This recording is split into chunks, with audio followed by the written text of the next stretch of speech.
बातमी दादरमधून आहे। कबूतरखाना बंद करण्यासाठी मुंबई महापालिकेने केलेल्या कारवाईवरून जैन समाजात प्रचंड नाराजी पाहायला मिळते। या कारवाईमुळे जैन समाज भाजपवर नाराज असून ही नाराजी समाज माध्यमांवरून आता उघड होऊ लागली आहे। तर मंगलप्रभात लोढा यांनी पालिका आयुक्तांना पत्र लिहिलंय।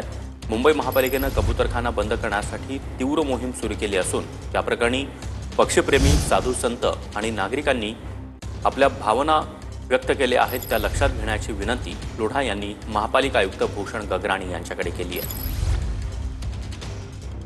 आणि या संदर्भात अधिक माहिती देण्यासाठी आमचे प्रतिनिधी मयुरेश जाधव सध्या आपल्यासोबत आहेत। मयुरेश, कबूतरखाना बंद करण्यात आलेला आहे, ताडपत्री झाकण्यात आले, मात्र यावरून जैन समाज नाराज असल्याचं कळतंय।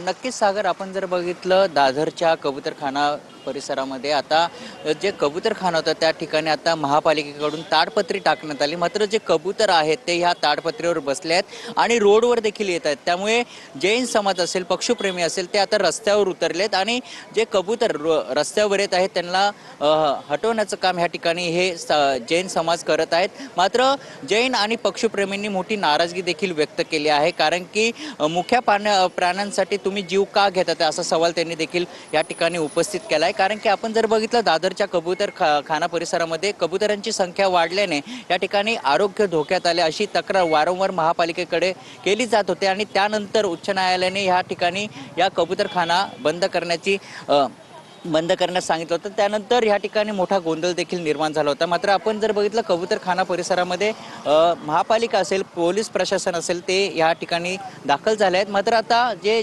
पक्षीप्रेमी असतील आणि जैन समाज आता रस्त्यावर उतरलेत। आपण जर बघितलं रस्त्यावर उतरून ते जे कबूतर रस्त्यावर येत आहेत त्यांचा मृत्यू देखील या ठिकाणी होता आणि त्याच अनुषंगाने आता हे जैन समाज असेल, पक्षीप्रेमी रस्त्यावर उतरून ह्या कबुतरांना हटवण्याचं काम ह्या ठिकाणी सुरू आहे। त्यांची एकच मागणी आहे की हा कबूतरखाना पुन्हा एकदा सुरू करा, कारण की मुख्या प्राण्यांचा जीव तुम्ही का घेतात असा संतप्त सवाल या ठिकाणी उपस्थित केलाय। आज देखील पक्षीप्रेमी आणि जैन समाज आक्रमक होण्याची शक्यता या ठिकाणी वर्तवली जात आहे। नक्कीच मयुरेश, धन्यवाद या माहितीसाठी।